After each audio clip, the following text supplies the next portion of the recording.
رحم اللہ من قرأ الفاتحہ۔ اعوذ باللہ من الشیطان۔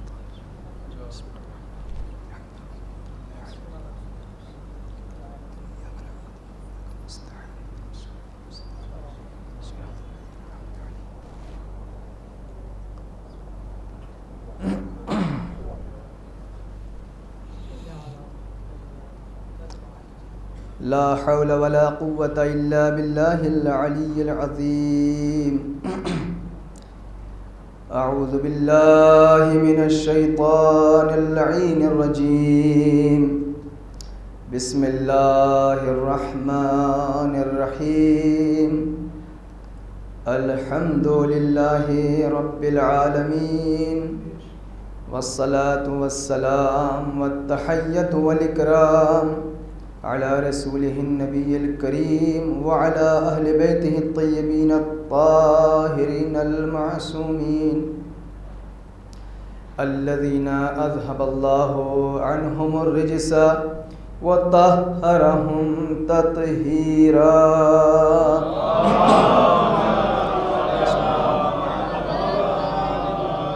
واللعنة الدائمة الباقية على أعدائهم ومنكري فضائلهم وغاصبي حقوقهم أجمعين۔ أما بعد، فقد قال الإمام الحسين عليه الصلاة والسلام: بسم الله الرحمن الرحيم، إني لم أخرج أشرا ولا بطرا ولا ظالما ولا مفسدا، إنما خرجت لطلب الإصلاح في أمة جدي، أريد أن آمر بالمعروف وأنهى عن المنكر وأسير بسيرة جدي وأبي۔ صلوات بر محمد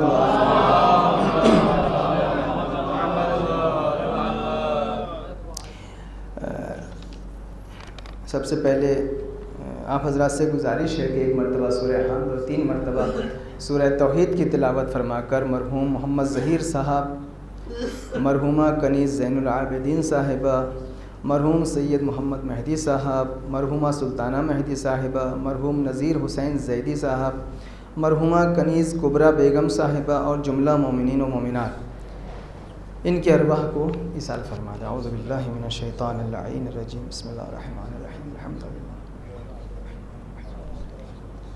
ایاک نعبد وایاک نستعین، اهدنا الصراط المستقیم، صراط الذین انعمت علیہم غیر المغضوب علیہم ولا الضالین۔ بسم اللہ الرحمن الرحیم۔ قل هو اللہ احد اللہ الصمد لم یلد ولم یکن له کفوا احد۔ بسم اللہ الرحمن الرحیم۔ قل هو اللہ احد اللہ الصمد لم یلد ولم یکن له کفوا احد۔ بسم اللہ الرحمن الرحیم۔ قل هو اللہ احد اللہ الصمد ولم یکن له کفوا احد۔ اللہم صل علی محمد و آل محمد۔ ایک مرتبہ درود بھیج دیجیے بر محمد و آل محمد۔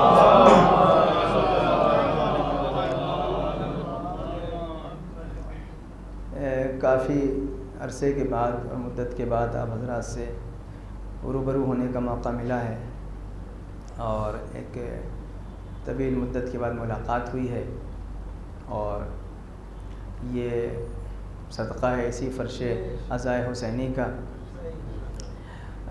کہ جہاں کے اوپر اسی فرش عزا کے ذریعے سے ساری ملاقاتیں ہوتی ہیں، بلکہ یوں کہوں جسموں کے ساتھ ساتھ دل بھی اسی فرش عزا پر ملا کرتے ہیں۔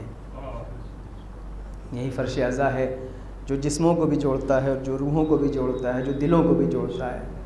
اس لیے کہ اسی پرچم تلے جب انسان آ جاتا ہے تو پھر وہ باقی تمام چیزوں کو بھول کر کے ایک چیز پہ فوکس کرتا ہے کہ ہم سب حسینی ہیں، کہ ہم سب حسین ابن علی کے پرچم تلے ہیں۔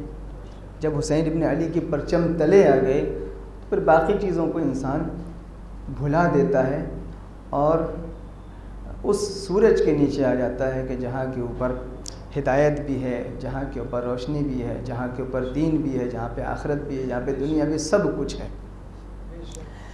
تو بہرحال یہ 3 مجالس ہیں، جس میں سے 2 مجالس میں آپ بہرحال حقیر کو برداشت کریں گے، اور ایک مجلس سے جناب حجت الاسلام مولانا فیض صاحب قبلہ خطاب فرمائیں گے، اور عنوان ہے حل من ناصرین، حل من ناصرین۔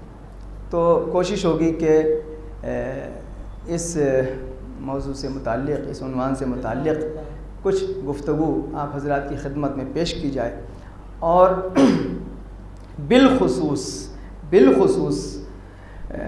چونکہ ایام عزا کے یہ آخری دن ہیں اور ایک طویل عرصے سے ہم مصروف عزا ہیں، تو انشاءاللہ کہ ہر انسان متوجہ ہوگا، لیکن فذکر فإن الذکرى تنفع المؤمنین، اچھی باتوں کو دہراتے رہنا چاہیے، کیونکہ اچھی باتوں کو دہرانا قرآن کہہ رہا ہے فائدے مند ہوتا ہے۔ تو اس پیرائے میں صرف دیکھیے گا، تو کیونکہ ایام عزا کے آخری دن ہیں، ایک مدت سے مصروف عزا ہیں، اس مدت میں ہم نے کیا، علیکم السلام ورحمۃ اللہ، کیسے ہیں آپ؟ درود بھیجتے پر محمد والے۔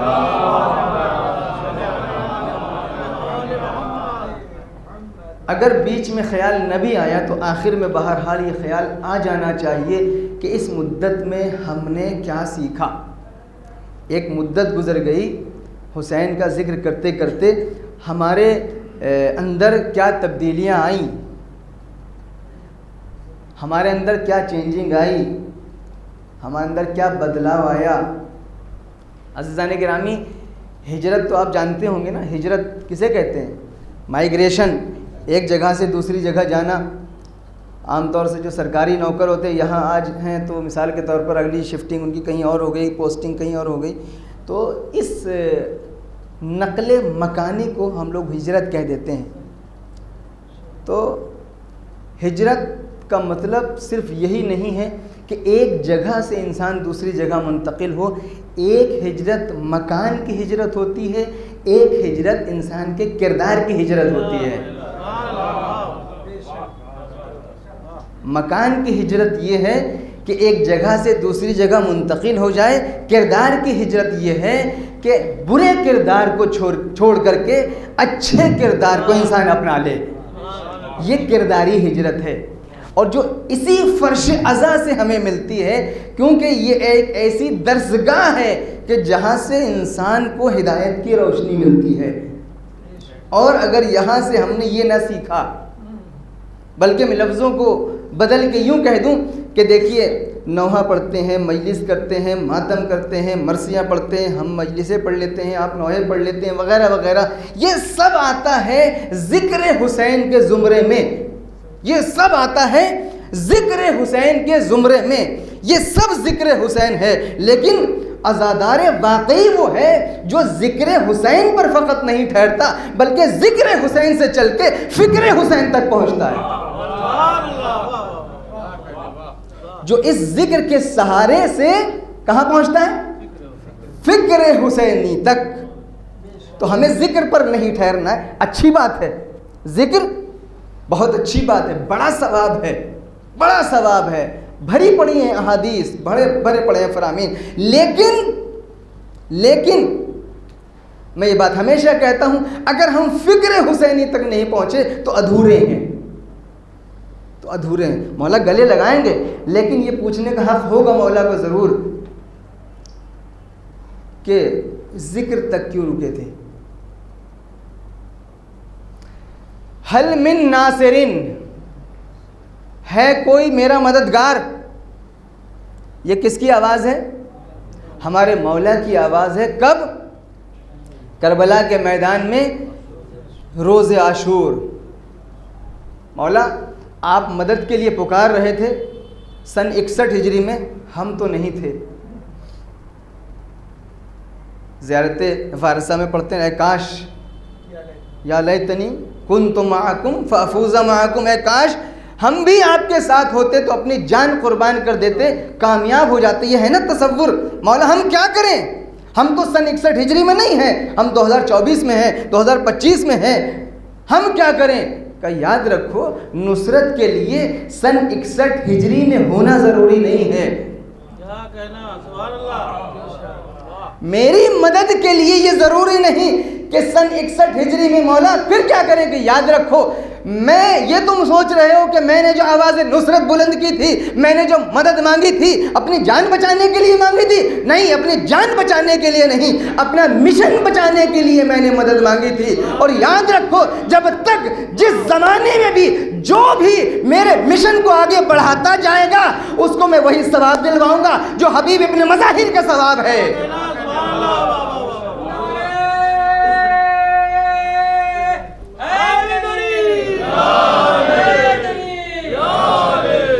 گھبرانے کی ضرورت نہیں، میرے کرم میں کوئی کمی نہیں ہے۔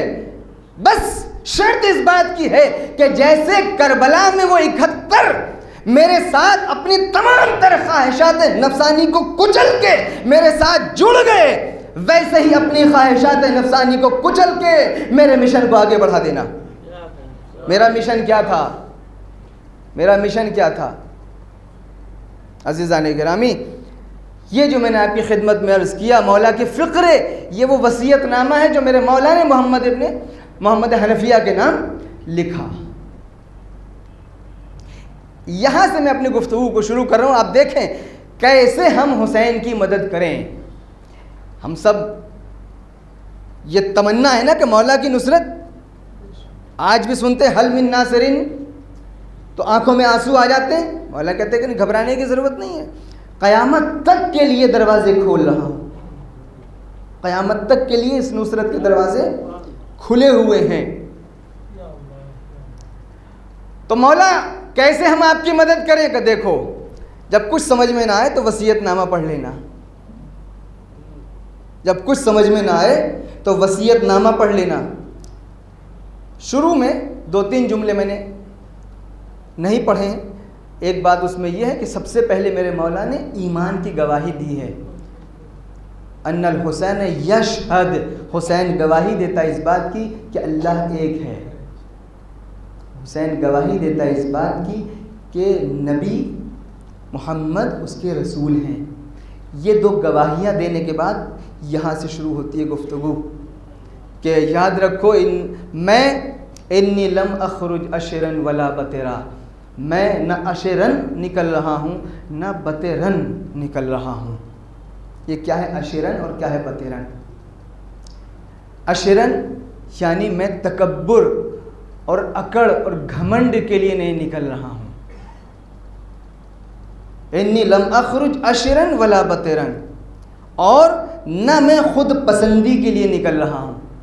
غور فرمائیے گا، امام معصوم جب کلام کرتے ہیں تو ان کی نگاہ قیامت تک کے آنے والے زمانے پر ہوتی ہے۔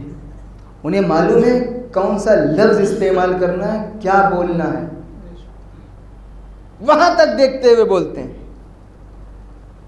میں نہ گھمنڈ کے لیے نکل رہا ہوں نہ خود پسندی کے لیے نکل رہا ہوں۔ عزیزان گرامی، اس کے بعد تیسری چیز، ولا ظالمن ولا مفسدن، نہ میں ظالم ہوں، نہ میں ظلم اور بربریت کے لیے نکل رہا ہوں، اور نہ میں فساد پھیلانے کے لیے نکل رہا ہوں۔ ان 4 چیزوں کا انکار ہے۔ اس کے بعد پھر 4 چیزوں کا اقرار ہے۔ 4 چیزوں کا انکار ہے، گھمنڈ نہیں، خود پسندی نہیں، خود پسندی بھی گھمنڈ کی ہی ایک قسم ہے، ابھی عرض کروں گا آپ کی خدمت میں۔ ظالم نہیں، مفسد نہیں۔ ان 4 چیزوں میں جو سب سے پہلے میرے مولا نے جس چیز کو رکھا وہ کیا ہے؟ گھمنڈ۔ ظلم کو نہیں رکھا، فساد کو نہیں رکھا، سب سے پہلی چیز جس کو رکھا وہ ہے گھمنڈ۔ مولا یہ کیا ہوا؟ آپ نے اتنی چیزیں ذکر کی ہیں وصیت نامے میں، جو سب سے پہلی چیز ہے وہ گھمنڈ کیوں رکھی؟ کہ دنیا والوں کو یہ سمجھانا چاہتا ہوں کہ یاد رکھو، جہاں جہاں حسینیت ہوگی وہاں گھمنڈ نہیں ہوگا، اور جہاں جہاں گھمنڈ ہوگا وہاں سب کچھ ہو سکتا ہے، حسینیت نہیں ہو سکتی۔ ایک درود بھیجتے پر محمد و آل محمد۔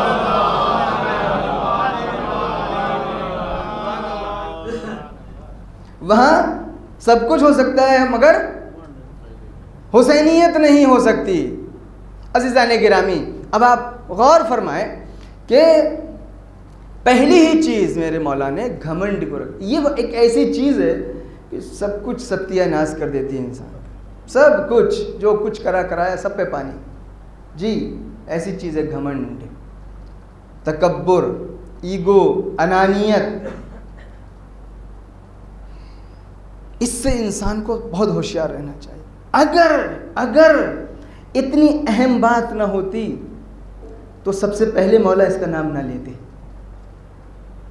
یہ نام لینا بتا رہا ہے، جملہ سنیے گا، یہ پہلی منزل میں اس کا تذکرہ بتا رہا ہے کہ لوگ اس بات کو سمجھ لیں کہ اگر حسینی راستے کو شروع کرنا چاہتے ہیں تو اس کی پہلی منزل کا نام ہے کہ گھمنڈ سے باہر نکل آؤ. اسٹارٹنگ سن لیجیے، اسٹارٹنگ، شروعات، حسینی راستے کا آغاز کہاں سے ہے؟ یہاں سے ہے کہ جس کا انکار حسین نے سب سے پہلے کیا، اس کا انکار ہر حسینی کو سب سے پہلے کرنا ہے. سب سے پہلے. اگر یہیں پر فیل ہو گئے تو یاد رکھیے اس کا مطلب ابھی راستہ شروع نہیں ہوا ہے. یہ بہت بڑی بات کہہ رہا ہوں میں کہ ابھی سفر شروع نہیں ہوا ہے. سفر کے شروع ہونے کے لیے سب سے پہلی منزل یہ ہے کہ اپنے کو یہاں سے انسان الگ کرے. اس کے بعد کیا فرمایا؟ ولا اشرن ولا بطرن. میں خود پسندی کے لیے نہیں نکل رہا ہوں. خود پسندی کیا ہے؟ خود پسندی یعنی کوئی اچھا کام کیا اور اندر سے پھولنے لگے کہ بھائی واہ، مجھ سے بڑا کون ہو سکتا ہے، میرے برابر اب کون ہو سکتا ہے.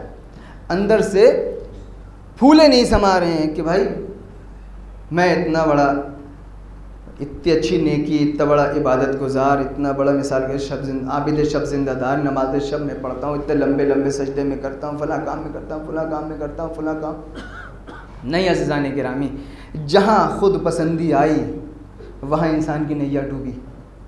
نہج البلاغہ میں مولا کائنات فرماتے ہیں کہ کیا فرماتے ہیں؟ بڑی عجیب و غریب حدیث ہے، آپ دیکھیں. نہج البلاغہ میں فرماتے ہیں، کیا فرماتے ہیں؟ ایک حدیث کی طرف قبلہ اشارہ کر رہے ہیں لیکن میں دوسری حدیث پڑھنا چاہتا ہوں. فرماتے ہیں کہ سیئۃ تسوءک خیر من حسنۃ تعجبک. اے لوگو، ایسا گناہ جس کے بعد تمہارے اندر شرمندگی پیدا ہو جائے اس نیکی سے بہتر ہے جس کے بعد تمہارے اندر خود پسندی پیدا ہو جائے. اللہ اللہ. ایک طرف گناہ ہے، ایک طرف کار خیر ہے، دونوں کو کمپیئر کر رہے ہیں مولا. اس کمپیریزن کو سمجھیں. ایک طرف گناہ ہے، ایک طرف نیکی ہے. میرے مولا فرما رہے ہیں یہ گناہ بہتر ہے. گناہ کی شرط کیا ہے؟ شرط یہ ہے کہ اس گناہ کے بعد شرمندگی آ جائے. اے مالک غلطی ہو گئی، اے میرے اللہ میں شرمندہ ہوں. اگر گناہ کے بعد شرمندگی آ جائے تو یہ گناہ اس نیکی سے بڑھ کے ہے کہ جس نیکی کے بعد عجب آ جائے، خود پسندی آ جائے، احساس برتری آ جائے، مجھ سے بڑا کون. کیوں مولا؟ ایک طرف گناہ ہے، ایک طرف کار خیر ہے. کار خیر کی تعریف کرنی چاہیے. مولا اگر نہیں، یہ جو کار خیر ہے اس کی تعریف نہیں ہو سکتی، لیکن علی کی نظر میں یہ نافرمانی اہمیت رکھتی ہے. کیوں؟ اس لیے کہ علی کی نظر میں اس چیز کی اہمیت ہے جو بندے کو اللہ سے قریب کرے. اس گناہ نے شرمندگی کی وجہ سے اللہ سے قریب کیا ہے، اس نیکی نے خود پسندی کی وجہ سے اللہ سے دور کیا ہے. ایک درود بھیج دے بر محمد و آل محمد.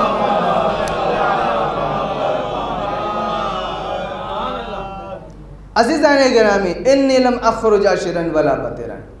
حسین کی مدد کرنا چاہتے ہیں؟ یہاں سے اسٹارٹ اپ، یہاں سے شروعات. ہر انسان اپنے گریبان میں بہتر طریقے سے اس کو چیک کر سکتا ہے، جھانک کے دیکھ سکتا ہے. اور یہ کوئی میرا دعویٰ نہیں کہ صاحب ہم کوئی بہت بڑے 30 مارخہ ہیں کہ صاحب ہم یہاں نصیحت کر رہے ہیں بیٹھ کر کے، اس لیے کر رہے ہیں کہ آپ کی اصلاح سے پہلے ہماری اصلاح ہو جائے. صاف بات. آپ کی شان بلند و بالا، اس میں کوئی شک نہیں. ہمیشہ یہ بات میں ہمیشہ کہتا ہوں. صرف اس ابتدا میں بھی عرض کیا میں نے کہ اچھی باتوں کو دہراتے رہنا چاہیے. صرف اس تناظر میں عرض کر رہا ہوں آپ کی خدمت میں. اور جب تنہائی میں ہم کہیں بیٹھیں گے تو یہ احساس ہوگا نا کہ میاں 150 لوگوں کو سمجھا کے آئے ہو, خود بھی کچھ سمجھو. ہوگا کہ نہیں؟ اندر سے ضمیر کہتا ہے نا. تو یہ سب کے لیے ہے, ہم اس سے مستثنا یا علیحدہ نہیں ہیں. اس پہ نہ جائیے گا, اس پہ نہیں جائیے گا. اللہ نے نہ یہ معیار بنایا ہے نہ یہ معیار بنایا ہے. اس نے تقوی کو معیار بنایا ہے. جہاں تقوی ہے, جہاں خوف الہی ہے, جہاں اطاعت ہے, وہاں قربت پروردگار ہے. ہاں یہ کوئی بری چیز نہیں ہے, یہ نہ سمجھیے گا, لیکن اس سے پہلے ضروری ہے کیا کہ انسان اپنے اندر محسوس کرے کہ ہاں کوئی ہے جس نے ہم کو یہاں کے اوپر بنا کے بھیجا ہے, دے کے بھیجا ہے. ذرا سی چیز ملی نہیں کہ اکڑ, ذرا سا تعلقات اچھے لوگوں سے ہو گئے تو اکڑ, پیسے آ گئے تو اکڑ, ذرا سا اولاد پڑھ لکھ کے کہیں پہنچ گئے وہ اکڑ. بھیا کیوں امام حسین نے سب سے پہلی چیز جس کو دبایا, جس کا انکار کیا, وہ اکڑ, کہ اکڑ سے بچو, یہیں سے ساری خرابیاں پیدا ہوتی ہیں. اور قابل مبارکباد ہیں وہ لوگ کہ جن کے پاس سب کچھ ہوتے ہوئے بھی وہ ڈاؤن ٹو ارتھ رہتے ہیں. سن لیجیے, اپنی اہمیت کو سمجھیں.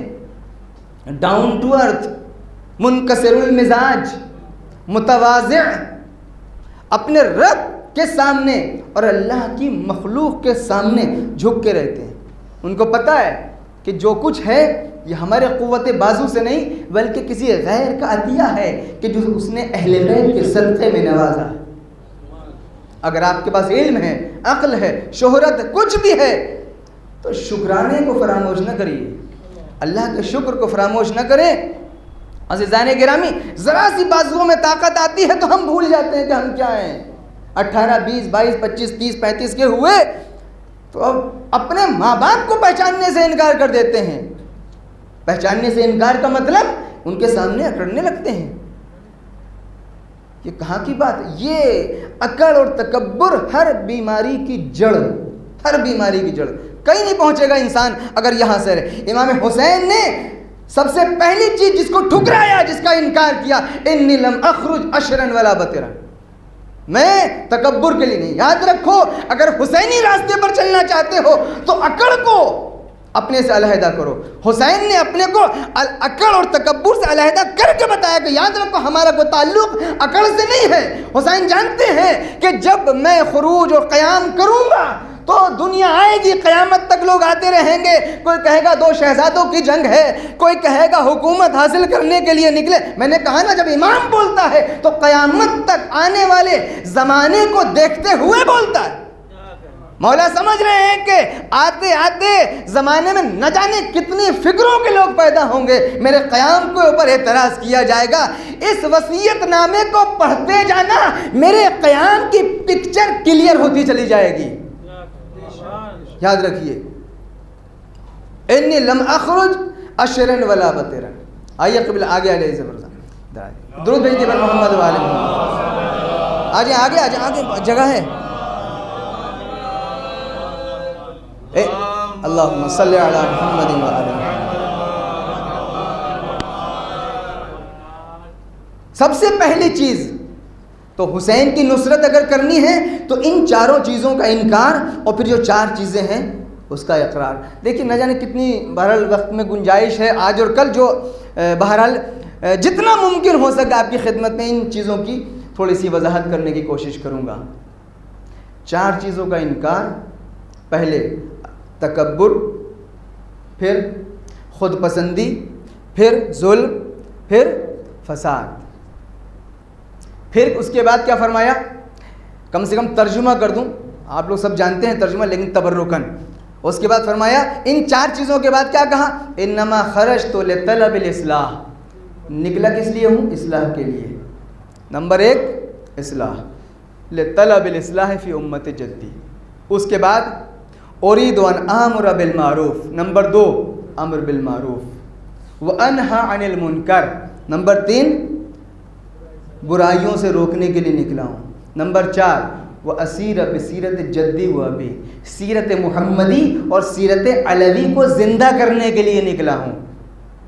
اس کا مطلب یہ ہے، صاف مطلب یہ ہے کہ ابھی تک سیرت علوی کو بھی پامال کیا جا رہا تھا، سیرت محمدی کو بھی پامال کیا جا رہا تھا۔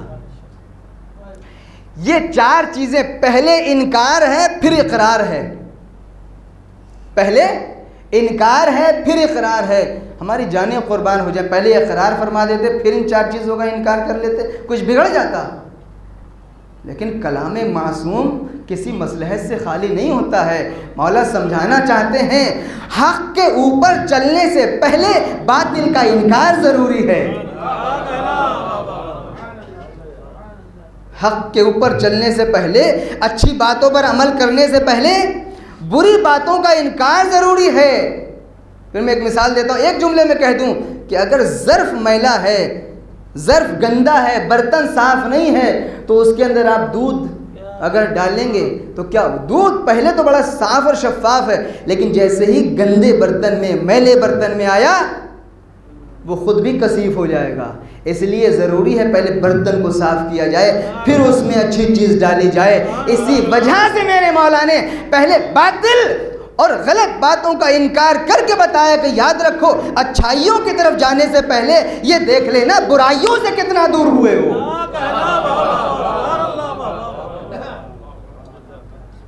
برائیوں سے کتنا، یہ 2 حصے ہیں میرے مولا کے اس وصیت کے کہ 4 چیزوں کا انکار اور 4 چیزوں کا اقرار۔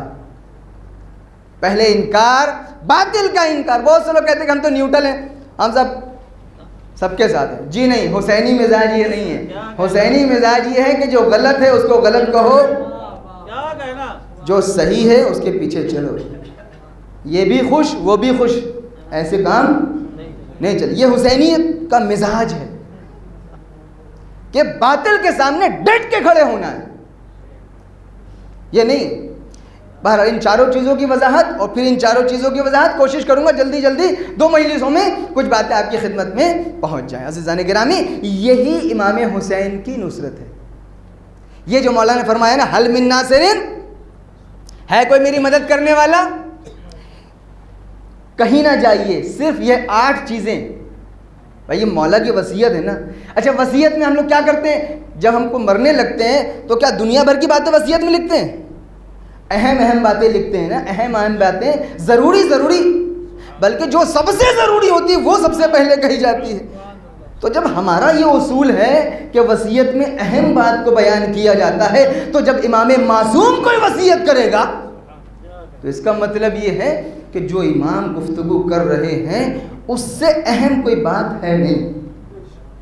ایسے یہ مطلب ہوا نا، اس سے اہم کوئی بات ہے نہیں۔ اگر ہوتی تو مولا اس کو بیان کرتے۔ ہاں، اس سے پہلے ایک چیز ہے ایمان باللہ کا تذکرہ کیا میرے مولا نے کہ یشہد بان اللہ، ہے کہ اللہ الہ الا اللہ۔ حسین توحید کی گواہی اور رسالت کی گواہی۔ اب مختصر وقت میں ساری گفتگو نہیں ہو سکتی ہے، ورنہ وہ جو اصل ایمان ہے اس کے اوپر بھی بہرحال ضروری ہے گفتگو کرنا، چونکہ جب انسان کا ایمان کمزور ہوتا ہے اللہ کے اوپر سے، تب پھر یہ سب ذہن میں سوالات پیدا ہوتے ہیں یا وسوسے پیدا ہوتے ہیں کہ بھیا نقد اور کیش دیکھو، اللہ نے جتنے وعدے کیے وہ سب ادھار والے ہیں، مرنے کے بعد وہاں ملے گا، وہاں کوئی کون جا رہا ہے کون دیکھ رہا ہے، کہ جب جائیں گے تب پتہ چلے گا۔ یہ وسوسے ہیں۔ میں دیکھ کے مانا تو کون سا کمال ہے؟ دیکھ کے مانا تو کون سا کمال ہے؟ کمال تو یہ ہے کہ بغیر دیکھے مانے انسان۔ تو عزیزان گرامی، ایمان بہت ضروری ہے۔ تو میں عرض کر رہا تھا کہ تکبر سب سے خطرناک چیز ہے، خود پسندی سب سے خطرناک چیز ہے۔ مولا کائنات کی حدیث نہج البلاغہ صاحب کی خدمت میں عرض کی کہ یہ عجب اور خود پسندی ہمارے نیک کام کو بھی انجام دینے کے بعد ہمیں اللہ سے دور کر دیتا ہے۔ مولا فرماتے ہیں وہ گناہ بہتر ہے جس کے بعد تم شرمندہ ہو کے اپنے معبود کی بارگاہ میں پلٹ آؤ، وہ گناہ اللہ کو پسند ہے۔ لیکن وہ نیکی پسند نہیں ہے جس کے بعد تم اپنے کو کچھ سمجھنے لگو کہ ہم بھی کچھ ہو گئے، ہم نے کچھ کر لیا۔ عزیزان گرامی، اب آپ دیکھیں، ذرا غور فرمائیں کہ یہ شرمندگی کتنی عجیب اور کتنی عظیم شے ہے۔ شرمندگی ہے نا، حسنۃ سیئۃ تسوءک، وہ شرمندگی جو گناہ کے بعد پیدا ہو۔ یہاں سے سمجھ میں یہ بات آتی ہے کہ اگر ہم سے گناہ سرزد ہو جائیں تو اللہ کی رحمت سے مایوس ہونے کی ضرورت نہیں ہے، ابھی بھی اللہ نے اپنی قربت کا راستہ اپنے گنہگار بندوں کے لیے کھول رکھا ہے۔ کبھی نہ گھبرانا، شرمندہ ہو کے ہمارے پاس آ جانا، ہم سے قریب ہو جاؤ گے۔ یہ شرمندگی جو گناہ کے بعد پیدا ہوئی اللہ سے قریب کر رہی ہے، ایسا ہی ہے نا؟ بتائیے، یہ شرمندگی کتنی عظیم ہے جو اللہ سے قریب کر رہی ہے، اللہ سے قریب کر رہی ہے، نزدیک کر رہی ہے، نزدیک کر رہی ہے۔ میں آپ سے پوچھتا ہوں کہ اگر گناہ کے بعد پیدا ہونے والی شرمندگی اللہ سے نزدیک کر سکتی ہے تو اطاعت اور فرما برداری کے بعد پیدا ہونے والی شرمندگی انسان کو کتنا قریب کرے گی اس سے؟ یہ تھوڑا سا عجیب بات ہے، آپ کہیں گے بھائی یہ کون سی شرمندگی ہے؟ گناہ کے بعد تو سمجھ میں آتی ہے شرمندگی، آدمی شرمندہ ہو جائے، لیکن یہ کہ اطاعت اور فرما برداری اور نماز شب اور اتنا سب کرنے کے بعد بھی شرمندگی، یہ سمجھ میں نہیں۔ جی ہاں، شرمندگی دو طریقے کی ہے، ایک شرمندگی گناہ کے بعد ہے، ایک شرمندگی اطاعت کے بعد ہے۔ یہ اور بات ہے کہ اس کا مقام بہت اونچا ہے۔ اطاعت کے بعد والی جو شرمندگی ہے اس کی منزل بہت اعلیٰ ہے، وہ بہت اعلیٰ منزل ہے۔ وہ کیا ہے؟ اب آپ دیکھیں وہ جو منزل ہے وہ کیا ہے۔ کیا فرمایا اہل بیت نے؟ کیا فرمایا اہل بیت نے؟ زندگی بھر عبادتیں کی، زندگی بھر نمازیں پڑھی، سب کچھ کرتے رہے، اعلان کیا ہے آل محمد کا کہ ما عرفنا کا حق معرفتک، اے اللہ جیسے تجھے پہچاننے کا حق تھا تیری معرفت حاصل نہ کر سکے۔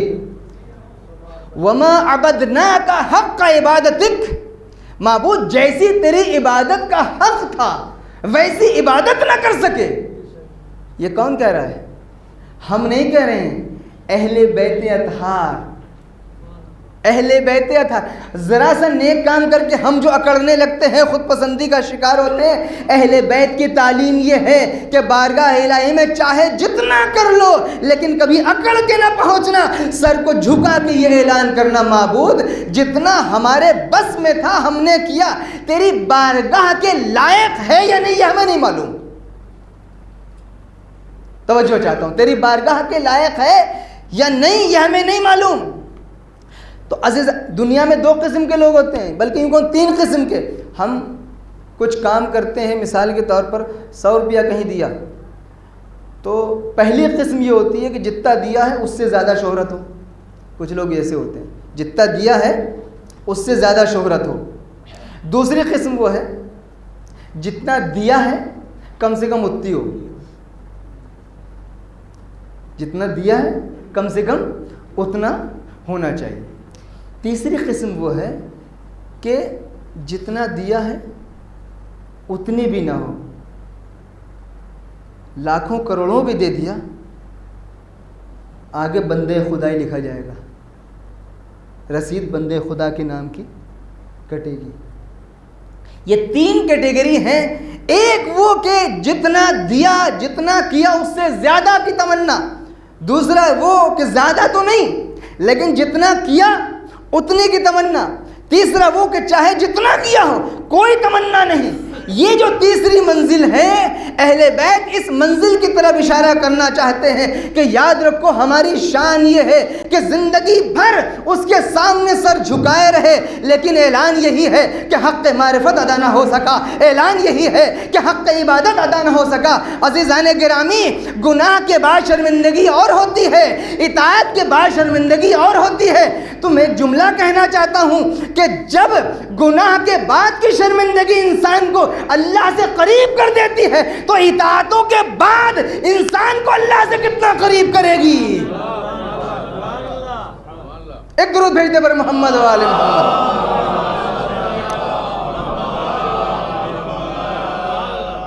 اطاعت یہ جذبہ کہ ہمیں کچھ نہیں چاہیے، کچھ نہیں چاہیے، معبود وہ دیکھ رہا ہے. یہ ہے حسینی سفر کا آغاز. یہاں سے خود پسندی پر کنٹرول اور اکڑ اور انا اور ایگو پر قابو. عزیزان گرامی یاد رکھیں یہ جو 4 چیزیں مولا نے فرمائی یہ بہت اہم ہیں. اگر اہم نہ ہوتی تو مولا ذکر نہ کرتے، یقیناً نہ کرتے. اس کے بعد جو 4 چیزیں وہ بھی بہت اہم ہیں. اگر اہم نہ ہوتی تو حسین ذکر نہ کرتے. اور ان سب سے پہلے ایمان کا تذکرہ ہے. ایمان، اللہ پر ایمان. مانتے سب ہیں ہم اللہ کو، لیکن جب پریکٹیکل اور عملی منزل میں آتے ہیں تو وہاں کے اوپر جب اللہ تعالیٰ چیک اپ اور ٹیسٹ لیتا ہے ہمارا، وہاں پہ اگر پاس ہو جائیں تو پھر سمجھ میں آتا ہے کہ ہاں ایمان کی کون سی منزل پر ہیں. پھر سمجھ میں آتا ہے کہ کس لیول پر ہیں. ایمان کے درجے بھی آپ نے سنے ہیں، کوئی 8ویں درجے پر ہے، کوئی 9ویں درجے پر ہے، کوئی 10ویں درجے پر ہے. درجات ہیں. معصوم سے سوال کیا گیا کہ یہ بتائیے کہ ایمان ٹکتا کیسے ہے اور ایمان زائل کیسے ہوتا ہے، ختم کیسے ہوتا ہے. کیا ایمان انسان کے اندر، ایمان تو لے آئے ہم، لیکن وہ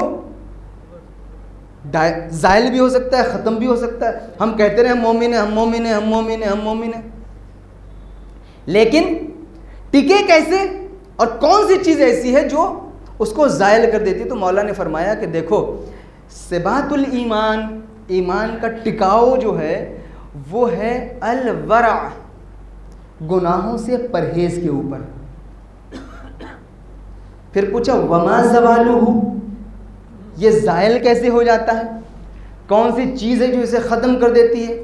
فرمایا الطمع، لالچ. لالچ جو ہے وہ ایمان کو ختم کر دیتا ہے. لالچ ہوگی ٹکے گا نہیں. بڑی تفصیل ہے، میں ذرا سا ایک واقعہ عرض کر دوں تو آپ کی سمجھ میں آئے. جناب عیسیٰ علیہ السلام اپنے ایک ہم سفر کے ساتھ چلے جا رہے تھے. ٹھیک، تو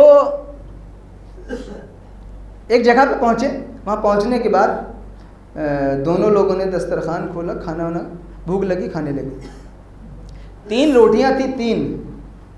ایک روٹی جناب عیسیٰ نے کھا لی، ایک روٹی اس ہم سفر نے کھا لی.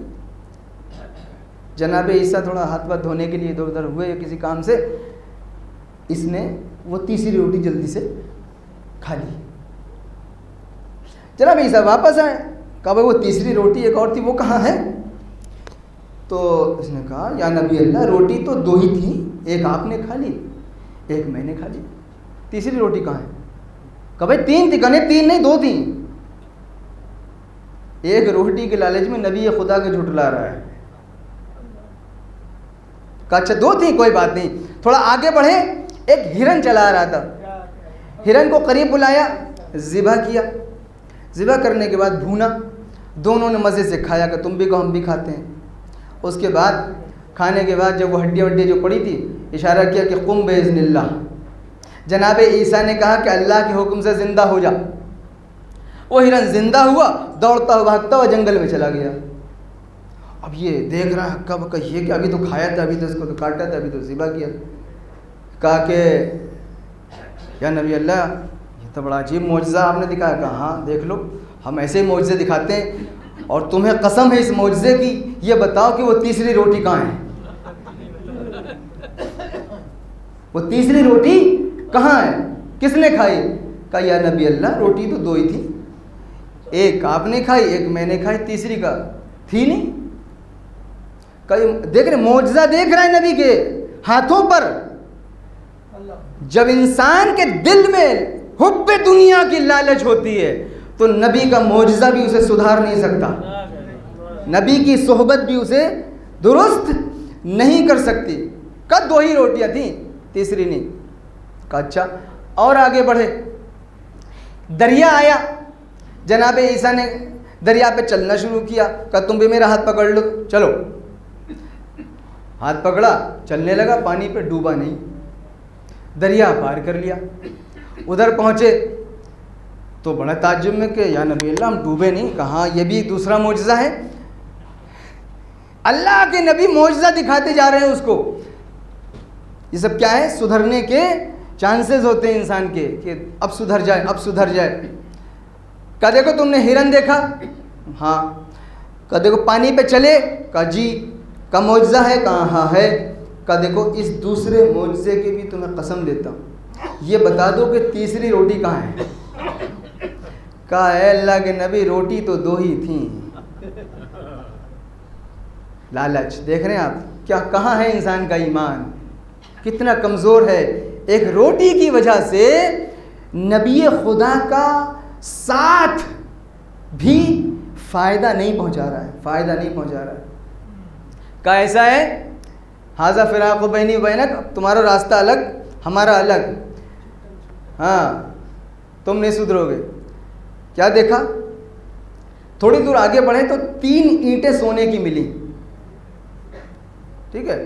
کہا ایک اینٹ ہماری ایک تمہاری، جناب عیسیٰ نے کہا، اور تیسری والی اس کی کہ جس نے تیسری روٹی کھائی ہے۔ بھائی وہ دکھتی ہوئی رگ پکڑ لی نا، نبی خدا نے دکھتی ہوئی رگ پہ ہاتھ، بھائی روٹی، لالچی آدمی ہے نا، لالچی، ابھی اگلے گا، ٹھیک ہے۔ کہا ایک ہماری اور ایک تمہاری، تیسری اینٹ اس کی کہ جس نے تیسری روٹی کھائی۔ کہا یا نبی اللہ سچی بات بتاؤں؟ کہاں بتاؤ؟ کہا وہ تیسری روٹی میں نے ہی کھائی تھی، ٹھیک ہے۔ کہا ایسا ہے یہ تینوں تمہیں لے جاؤ، تم ہم سے دور ہو جاؤ، تم اس لائق نہیں ہو، ٹھیک ہے۔ اب وہ خوش، نبی کے ساتھ چھوڑ دی، یہ بھی نہیں کہ اصرار کر کے نہیں جایا، اچھا ہمیں نہیں چاہیے ہم آپ کے ساتھ ہی چلیں گے، نہیں، وہ ایک دم خوش کہ ٹھیک ہے جائیے آپ، ہمیں تینوں مل گئے، ہم اسی میں خوش ہیں۔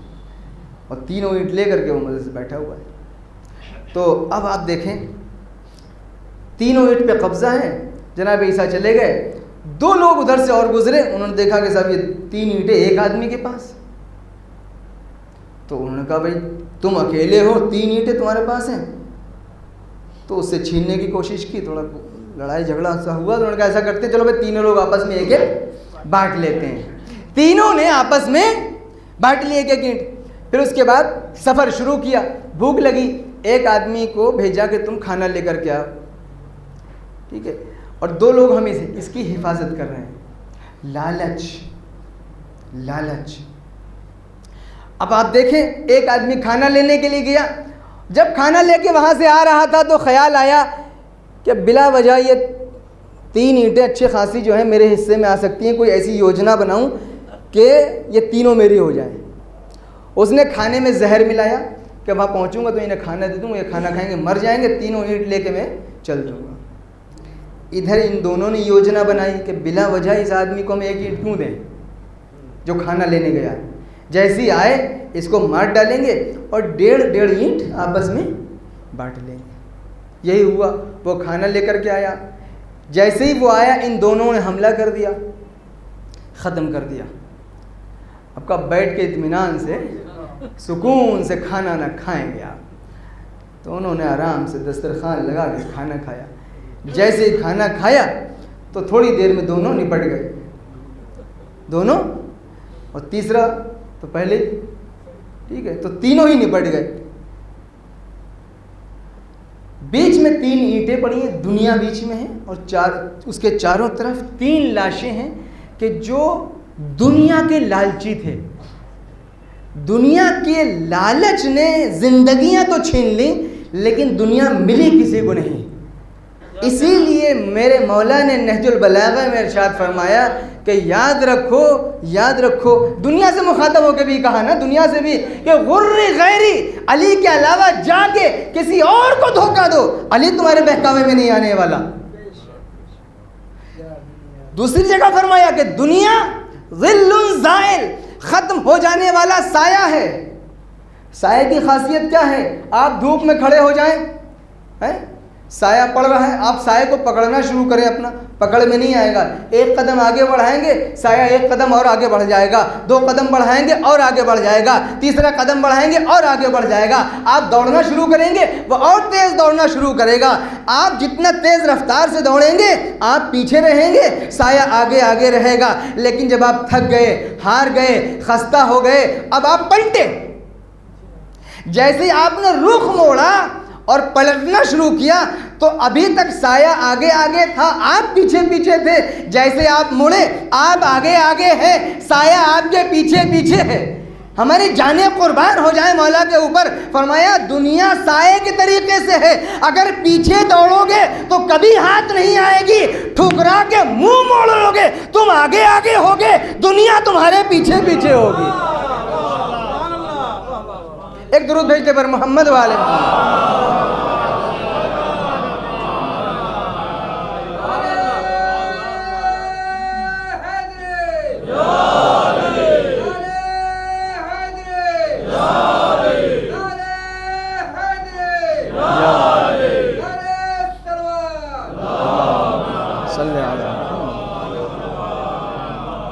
عزیزان گرامی، ایمان تھوڑا سا ہمیں بہرحال جب پریکٹیکل کی منزل میں آئے تو مضبوط کرنا ہوگا۔ زبانی دعویٰ اور ہے، پریکٹیکل اور ہے۔ جب تک پریکٹیکل نہیں ہوگا تب تک سمجھ میں نہیں آئے گا کہ کون سی منزل پر ہیں، اور جب ایمان مضبوط ہو جاتا ہے تو پھر ایک منزل ایسی آتی ہے کہ جہاں کے اوپر پھر انسان اس تلاش میں نہیں رہتا ہے، اس کی سوچ بدل جاتی ہے۔ ابھی تک تو ہماری سوچ یہ ہے نا کہ جو کچھ کر رہے ہیں جنت تک پہنچ جائیں، یہی ہے نا، جنت تک پہنچ جائیں، جنت تک پہنچ جائیں، بہشت تک پہنچ جائیں۔ ہر چیز کا خلاصہ یہ ہے، ایمان کا، عبادتوں کا، سب کچھ۔ لیکن عزیزان گرامی یاد رکھیں، ایک منزل ایسی آتی ہے کہ جہاں کے اوپر انسان جنت کی تمنا نہیں کرتا بلکہ جنت انسان کی تمنا کرتی ہے، پھر وہ سوچ بدل جاتی ہے۔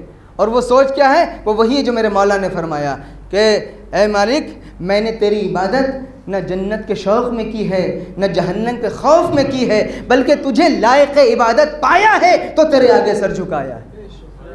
جب یہ منزل ہوتی ہے تو پھر انسان جنت کی تلاش میں نہیں جاتا ہے، جنت مشتاق ہوتی ہے کہ یہ مجھ تک آ پہنچے، میرے تک آ جائے۔ یہاں یہی ہے وہ راستہ کہ جس کی طرف امام حسین ہمیں بلانا چاہتے ہیں۔ حل من ناصرین، ہے کوئی میرا مددگار؟ مدد کیسے ہوگی؟ ایسے ہوگی۔ اچھا، ہم یہ سوچتے ہیں کہ ہم نے یہ جو مولا کہہ رہے ہیں کہ میری مدد کو آ جاؤ، یہ اس کا مطلب یہ نہیں کہ ہم حسین کی مدد کر رہے ہیں۔ در حقیقت اگر آپ غور سے دیکھیں تو یہ حسین کی مدد نہیں بلکہ یہ ہماری ہی مدد ہے۔ یہ مدد ہے ہماری، جہنم سے نکال کے جنت تک پہنچانے کا راستہ۔ اور حسین نے یہ پوری واقع کربلا میں یہ کوشش کی ہے۔ کربلا کے میدان میں بھی عمر سعد کو بلا کے سمجھایا ہے کہ دیکھو آ جاؤ، تم سمجھ جاؤ۔ آپ کو معلوم ہے کہ جب کربلا کے اندر سارے لشکر وشکر سب آ گئے، ظاہر ہے 7 یا 8 محرم کی بات ہے یہ، تو عمر سعد کے پاس پیغام پہنچایا کہ تم سے ہم اکیلے میں ملنا چاہتے ہیں۔ کتنے خطبے دیے ہیں، کتنے واعظ و نصیحت کی، وہ الگ ہے، ایک خصوصی ملاقات کا ملنا چاہتے ہیں۔ ایک خیمہ نصب کیا گیا، وہاں کے اوپر مولا کے ساتھ کون ہے؟ جناب علی اکبر علیہ السلام ہے، جناب عباس علیہ السلام ہے، 3 لوگ، اور اس کے ساتھ بھی اس کا بیٹا ہے، اس کا غلام ہے، 3 لوگ ادھر سے، 3 لوگ ادھر سے، ایک خیمے میں، کوئی نہیں وہاں کے اوپر۔ امام نے فرمایا کہ یا عمر الا تتق اللہ، اے عمر سعد کیا تجھے خوف خدا نہیں ہے؟ کیا تو نہیں جانتا کہ میں کون ہوں؟ کیا تجھے نہیں پتا؟ اللہ اکبر۔ آپ دیکھیں کہ کیسے حسین، یہ جو کہہ رہے ہیں حل من ناصرین، حل من ناصرین، میری مدد میری مدد، یہ حسین کی مدد نہیں، در واقع انسانیت کی مدد ہے۔ میں اس کو ایک مثال کے ذریعے سے ہمیشہ اس طریقے سے واضح کرنے کی کوشش کرتا ہوں کہ اگر کوئی آدمی کھمبے پر چڑھ جاتا، آپ نے دیکھا ہوگا کہ صاحب کھمبے پہ چڑھ کے تار پکڑ رہا ہے، وہ ہلاکت کی طرف جا رہا ہے، تو ہم اس کے سامنے گڑ گڑاتے ہیں کہ بھیا آ جاؤ، جو تم کہو گے ہم وہی کریں گے، تمہاری ہر بات مانیں گے. تو کیا آپ اس کے سامنے جھک رہے ہیں یا اس کو ہلاکت سے بچانا چاہتے ہیں؟ نہیں، ہم چاہتے ہیں کہ وہ ہلاکت سے بچ جائے. یہ جو کہہ رہے مولا حل من ناصرین، ہے کوئی جو میری مدد کو آئے. در واقع حسین اپنی مدد کو نہیں کہہ رہے کہ اگر تم بچنا چاہتے ہو اسی طریقے سے تو ہم حل من ناصر کی صدا لگانے کے لیے بھی تیار ہیں، لیکن تم آ جاؤ کسی طریقے سے، جہنم سے جنت تک کا سفر طے کر لو. یا عمر الا تتق اللہ، کیا تجھے خوف خدا نہیں ہے؟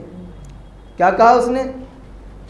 کہا کہ مولا اے حسین مجھے ڈر ہے کہ کہیں میرے گھر میں آگ نہ لگا دی جائے، جو میرا گھر ہے اس کو آگ لگا دیں گے، چھین لیں گے، یزید چھین لے گا. کہا دیکھو تمہارا گھر اگر چھینے گا میں تمہیں دوسرا گھر دوں گا. حسین ابن علی تم سے وعدہ کرتا ہے.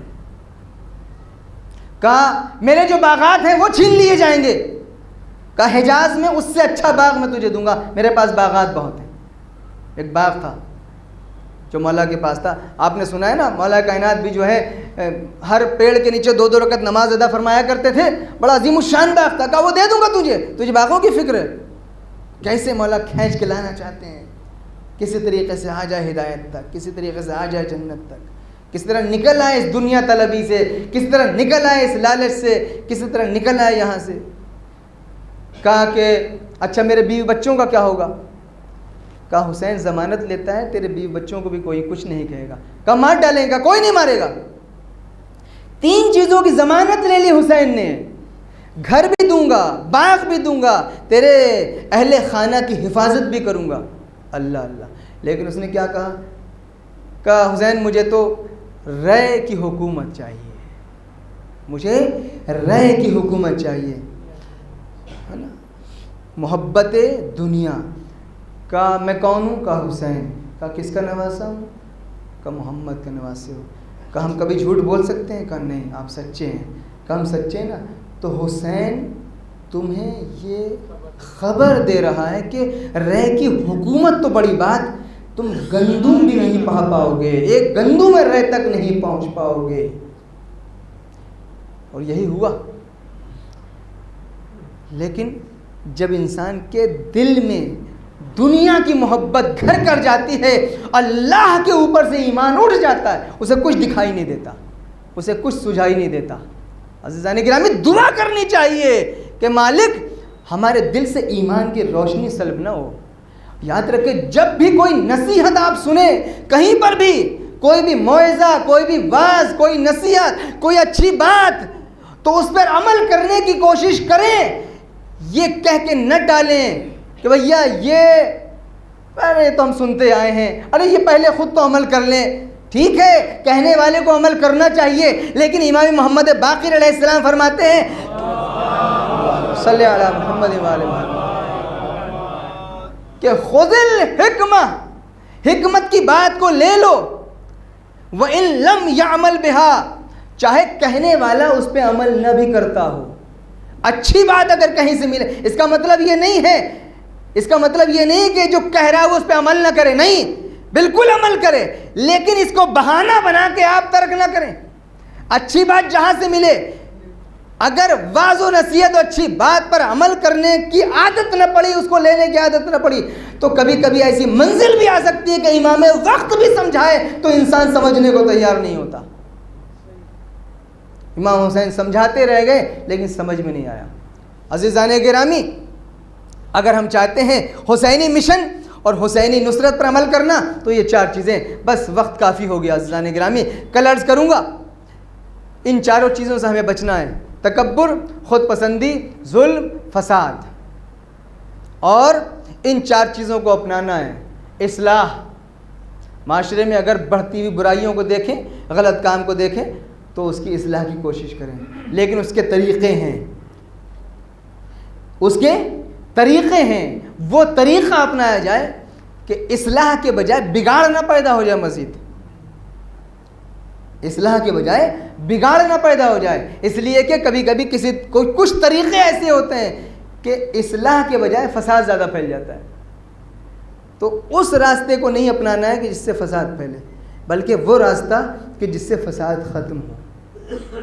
عزیزان گرامی، یہ جتنی قربانیاں میرے مولا نے دیں وہ سب اسی لیے ہیں کہ ان چاروں چیزوں کا خاتمہ ہو جائے اور تعلیمات محمدی اور اہل بیت اطہار کی جو تعلیمات ہیں وہ زندہ رہ جائیں۔ وہاں کے اوپر یہی مقابلہ تھا، یا یوں کہا جائے کہ دو نمائندے تھے، ایک باطل کا نمائندہ، ایک حق کا نمائندہ۔ یزید یہ چاہتا تھا سب کچھ ختم ہو جائے، حسین یہ چاہتے تھے سب کچھ باقی رہ جائے، اور اس کے لیے چاہے کچھ کرنا پڑے، چاہے کتنی ہی مصیبتیں آ جائیں، میں سب کو گلے لگا لوں گا۔ آج اگر یہ فرش اعضا باقی ہے، اگر آج یہ آواز اذان باقی ہے، اگر آج نماز قرآن کچھ بھی باقی ہے، تو آپ کو معلوم ہے صدقہ ہے کہ قربانی امام حسین علیہ السلام کا۔ اگر وہ قربانی نہ ہوتی، یہی وجہ ہے کہ آپ دیکھیں کہ خوشیوں کے موقع پر بھی، چاہے آپ بقرعید کے موقع پہ دیکھ لیں، عید کے موقع پہ دیکھ لیں، شب قدر میں دیکھ لیں، امام حسین علیہ السلام کی اسپیشل زیارت رکھی گئی ہے۔ عید کی نماز پڑھی، حسین کی زیارت پڑھو، بقرعید کی نماز پڑھی، حسین کی زیارت پڑھو، شب قدر آئی، حسین کی زیارت پڑھو۔ کیوں؟ اس لیے کہ جو اگر عید باقی ہے تو حسین کا صدقہ ہے، بقرعید باقی ہے تو حسین کی وجہ سے باقی ہے، شب قدر باقی ہے، یا روحانیت باقی ہے، یا معنویت باقی ہے، یہ تعلیمات باقی ہیں تو حسین کی وجہ سے۔ کسی معصوم کی اسپیشل زیارت ان مواقع پر نہیں ہے سوائے حسین ابن علی کے۔ عزیزان گرامی، بس میں نے آپ کی زحمت کو ختم کیا۔ کیا گزر گئی حسین کے اوپر ہم اور آپ سوچ بھی نہیں سکتے ہیں۔ مقتل میں ایک جملہ ملتا ہے کہ روز عاشوراء حسین کی کیفیت یہ تھی، میرے آقا کی کیفیت یہ تھی کہ زمین اور آسمان تک مولا کی نگاہوں میں دھواں ہی دھواں چھا گیا تھا۔ کیا کسے کہتے ہیں دھواں چھانا؟ اس لیے کہ صبح سے لے کے ظہر تک مولا لاشوں پر لاشیں اٹھاتے آئے، اور وہ 57 سال کی عمر، 3 دن کی بھوک اور پیاس، کبھی اپنے ساتھیوں کا جنازہ، کبھی اپنے گود کے بالوں کا جنازہ۔ عزیزان گرامی، اللہ آپ کو کسی غم میں نہ رلائے۔ کسے کہتے ہیں آنکھوں میں دھواں چھا جانا؟ ذرا تصور کریں کہ حسین، کسی شہید نے تو لاشیں نہیں اٹھائے نا، حسین ہے جو سب کے لاشوں پر لاشیں اٹھاتے چلے آ رہے ہیں۔ یہی وجہ ہے کہ اچھا، جب جناب عباس کا لاشا اٹھایا تو مولا نے یہ فرمایا تھا نا کہ الان انکسر ظہری، اے بھیا تیرے مرنے نے میری کمر کو توڑ دیا۔ یہ لفظ انکسار پورے مقتل میں 2 جگہ دیکھنے کو ملتا ہے عزیزان گرامی، ایک عباس علمدار کے لیے اور ایک حبیب ابن مظاہر کے لیے۔ جب حبیب ابن مظاہر کی شہادت کی خبر سنی تو مقتل نے لکھا کہ فبان الانکسار علی وجہ الحسین، حسین کے چہرے پر آثار شکستگی نمایاں ہو گئے۔ یعنی ایک عباس کے مرنے نے حسین کو توڑا اور ایک حبیب کے مرنے نے حسین کو توڑا۔ اجرکم اللہ۔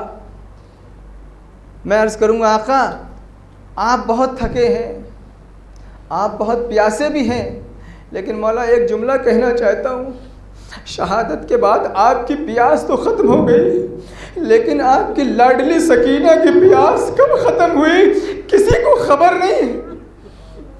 اجرکم اللہ۔ ہر شہید جب شہید ہو گیا تو شہادت کے بعد پیاس ختم ہو گئی، لیکن سکینہ کب تک پیاسی رہی؟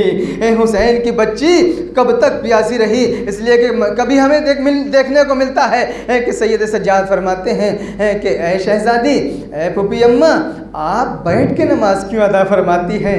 تو یہی کہا تھا نا، اے بیٹا، یزید کی طرف سے اتنا کم کھانا اور پانی آتا ہے کہ اپنے حصے کا پانی، اپنے حصے کا کھانا بچوں کو دے دیتی ہوں، یعنی کھانا پانی پیٹ بھر کے نہیں مل رہا ہے۔ اور جب کوفے کے بازاروں میں سکینہ نے دیکھا کہ شمر پانی پلا رہا ہے اپنے لشکر والوں کو، تو پھوپھی زینب سے کہا تھا کہ اے پھوپھی اماں، کیا اجازت ہے کہ تھوڑا سا پانی مانگ لوں؟ اس کا مطلب یہ ہے کہ سکینہ کی پیاس نہیں بجھی۔ کسی کو نہیں معلوم سکینہ کی پیاس کب بجھی ہے۔ اجرکم اللہ، اجرکم اللہ۔ لیکن عزیزو سکینہ اتنی پیاسی ہے، اتنی پیاسی، لیکن اپنے بابا کی پیاس کو کیسے یاد کیا؟ آپ دیکھیں جب حسین گھوڑے سے زمین کربلا پہ گرے اور سر و تن میں جدائی ہوئی ہے تو اب ذوالجناح نے اپنی پیشانی کو خون حسین سے رنگین کیا۔ رنگین کرنے کے بعد ایک مرتبہ دوڑتا ہوا خیام حسینی کی طرف آیا۔ جیسے ہی خیام حسینی کے پاس آیا ہنہنانا شروع کیا۔ عزیزو کوئی بی بی نہ آئی، سب سے پہلے سکینہ دوڑ کے آ گئی اور اپنے بابا کے گھوڑے کے گردن میں باہیں ڈال کے صرف ایک سوال کیا، اے میرے بابا کے گھوڑے، اتنا بتا دے کہ میرے بابا کو قتل کرنے سے پہلے پانی پلایا گیا تھا یا 3 دن کا بھوکا پیاسا؟ اجرکم اللہ، اجرکم اللہ۔ سکینہ پیاسی ہے لیکن باپ کے پیاس کو نہیں بھولی۔ بابا کو میرے پانی ملا کہ نہیں ملا، اتنا بتا دے۔ اجرکم اللہ۔ یہ محبت ہے بیٹی کی ایک باپ سے۔ آپ کو معلوم ہے کہ ہر بیٹی باپ کو چاہتی ہے۔ بیٹی اور باپ کی محبت ایک عجیب محبت ہے، لیکن اگر بیٹی سکینہ جیسی بیٹی ہو اور باپ حسین جیسا باپ ہو، اجرکم اللہ، اجرکم اللہ۔ آپ کی آواز گریہ بلند ہو گئی جب آپ روتے ہیں نا تو اس مجلس میں تشریف لاتی ہے نا بی بی، حسین کی ماں آتی ہے نا۔ ہمارا عقیدہ یہ ہے جب آپ روتے ہیں تو ایک چھوٹی سی بچی تڑپ کے پوچھتی ہے، اے دادی اماں یہ بتائیے یہ رونے والے کون ہیں؟ کہتی ہے تیرے بابا کے عزادار۔ ایک مرتبہ تڑپ کے بچی کہتی ہے، اے دادی اماں اے کاش یہ چاہنے والے، اے کاش کربلا میں ہوتے، میرے رخسار پر تماچے نہ لگتے، میرے گوشوارے نہ چھینے جاتے، میرے دامن میں آگ نہ لگتی۔ اجرکم اللہ، اجرکم اللہ۔ اللہ آپ کو کسی غم میں نہ رلائے سوائے غم سید الشہداء کے۔ باپ اور بیٹی کی بڑی عجیب محبت ہے۔ کربلا سے کوفہ، کوفے سے شام، ہر جگہ اس محبت کا امتحان لیا گیا۔ عزیزو وہ وقت یاد کیجئے کبھی دربار میں امتحان لیا گیا، جب سر کو لایا گیا ایک طبق میں رکھ کے آواز دی، اے سکینہ اگر تمہیں تمہارا باپ اتنا چاہتا ہے تو ایک مرتبہ اپنے باپ کو آواز دو، حسین کو بلا کے دکھاؤ۔ بھائی اتنا سننا تھا۔ سکینہ نے اپنا جلا ہوا دامن پھیلایا، آواز دی، بابا آج دشمن ہمارے اور آپ کی محبت کا امتحان لے رہا۔ اتنا سننا تھا۔ سر بلند ہوا، آغوش سکینہ کی آغوش میں آ گیا۔ بیٹی نے باپ کے منہ پہ منہ رکھ کے بین کیے۔ اجرکم اللہ۔ کتنے دل خراش بین تھے۔ اور ایک بین اور یاد دلاؤں، وہ بین اس وقت ہوئے کہ جب شام کے زندان میں ایک مرتبہ سکینہ کی آنکھ لگی اور ایک مرتبہ آنکھ لگنے کے بعد اپنے بابا کو خواب میں دیکھا۔ کیا دیکھا؟ حسین آئے ہیں۔ آواز دی، بابا ابھی تک آپ کہاں تھے؟ بابا بابا ابھی تک آپ کہاں تھے؟ میرے پہ کیا گزر گئی بابا؟ بابا میرے چہرے پر یہ جو میرے رخساروں پر نشان ہے، تماچوں کے نشان دیکھتے ہو بابا، معلوم ہے شمر نے بڑے تماچے مارے آپ کے جانے کے بعد۔ بھائی اتنا سننا تھا۔ ایک مرتبہ حسین نے آواز دی، بیٹا تیری مصیبت کے دن ختم ہو چکے، بیٹا ہم تمہیں لینے کے لیے آئے ہیں، بیٹا ہم تمہیں لینے کے لیے آئے ہیں۔ بھائی اتنا سننا تھا۔ ایک مرتبہ سکینہ کی آنکھ کھلی۔ سکینہ کی جب آنکھ کھلی آواز دی، پھوپھی اماں میرے بابا کہاں ہیں؟ تڑپ کے بابا کو تلاش کرنا شروع کیا۔ آواز دی، پھوپھی اماں میرے بابا ابھی یہیں پر موجود تھے، میرے بابا کہاں ہیں؟ زینب نے کلیجے سے لگا لیا۔ آواز دی، بیٹا تیرے بابا کو 3 دن کا بھوکا پیاسا کربلا کے میدان میں شہید کر دیا گیا۔ اے بیٹا تیرے بابا کو مار ڈالا گیا۔ نہیں پھوپھی اماں ابھی میں نے اپنے بابا کو دیکھا ہے، ابھی یہیں پر موجود تھے۔ بہت مرتبہ بچی نے تڑپنا شروع کیا، فریاد بلند ہوئی، خبر یزید کے محل تک پہنچی، آواز دی کہ ایک بچی ہے کہ جو تڑپ تڑپ کے بلک کے رو رہی ہے، حسین کا سر زندان شام میں پہنچا دو۔ بس عزیزو، ایک مرتبہ حسین کے سر کو طبق میں رکھا گیا، اوپر سے کپڑا ڈالا گیا، لے کے چلا۔ جیسے ہی زندان میں پہنچا، سکینہ نے دیکھا ایک طبق ہے، اس کے اوپر کپڑا پڑا ہوا ہے۔ آواز دی کہ دیکھو، اب مجھے نہ کھانے کی ضرورت ہے، اب مجھے نہ پانے کی ضرورت ہے، اب مجھے کچھ نہیں چاہیے۔ ایک مرتبہ عزیزو، جیسے ہی قریب آیا طبق، اور اب جو کپڑے کو ہٹایا گیا، اللہ کسی بیٹی کو یہ منظر نہ دکھائے۔ کیا دیکھا؟ باپ کا کٹا ہوا سر طبق میں رکھا ہوا ہے۔ اجرکم علی اللہ۔ بس ایک مرتبہ سکینہ نے باپ کے سر کو دیکھا۔ کیا دیکھا؟ کہ گردن کی رگیں کٹی ہوئی ہیں، گردن کی رگیں کٹی ہوئی ہیں۔ کیا دیکھا؟ داڑھی خون سے رنگین ہے۔ کیا دیکھا؟ زلفیں الجھی ہوئی ہیں۔ اپنے ننھے ہاتھوں سے زلفوں کو سنوارنا شروع کیا، ننھے ہاتھوں سے زلفوں کو سنوارنا شروع کیا۔ ایک مرتبہ خون سے خضاب داڑھی کو سنوارنا شروع کیا۔ آواز دی، بابا آپ کا یہ حال کس نے بنایا؟ بابا یہ کٹی ہوئی جو گردن پہ رگیں ہیں، ان گردنوں کی رگوں کو کس نے کاٹ دیا؟ بابا آپ کے چہرے پر یہ جو آثار خستگی ہے بابا، یہ کیسے آئے؟ بابا آپ کے چہرے پر جو خون کے نشان ہیں، بابا بس عزیزو، بین کرتی جا رہی ہے بیٹی۔ ایک مرتبہ مقتل نے لکھا کہ بین کرتے کرتے ایک مرتبہ سکینہ نے اپنے ننھے لبوں کو حسین کی کٹی ہوئی گردن پہ رکھ دیا، حسین کی کٹی ہوئی گردن پہ رکھا، بین کرنا شروع کیا۔ اس کے بعد سکینہ نے اپنے باپ کے رخساروں کے بوسے لینا شروع کیے۔ کبھی پیشانی پہ بوسا لیا، کبھی رخسار پہ بوسا لیا، کبھی گردن پہ بوسا لیا۔ بابا جب آپ شہید ہو گئے، بابا میرے رخساروں کو دیکھو، کتنے نشان موجود ہیں۔ بس عزیزو، ایک مرتبہ کیا دیکھا کہ ایک کوہرام برپا ہے زندان میں، ایک کوہرام برپا ہے۔ ایک مرتبہ سکینہ بین کرتے کرتے خاموش ہو گئی، سکینہ خاموش ہو گئی۔ ایک مرتبہ بیویوں نے یہ سمجھا کہ شاید سکینہ کو نیند آ گئی ہے، شاید سکینہ کو نیند آ گئی ہے۔ آواز دی، بیٹا سجاد کچھ دیر ہو گئی ہے، سکینہ میں حرکت نہیں ہوتی۔ اجرکم علی اللہ، بیٹا سکینہ میں حرکت نہیں ہوتی۔ سید سجاد نے اپنی ہتھکڑیوں کو سنبھالا، اپنی بیڑیوں کو سنبھالا، نزدیک آئے، نبض پہ ہاتھ رکھا، آواز دی، انا للہ وَإِنَّا إِلَيْهِ رَاجِعُونَ۔ اے پھوپھی اماں، ہائے میری بہن سکینہ،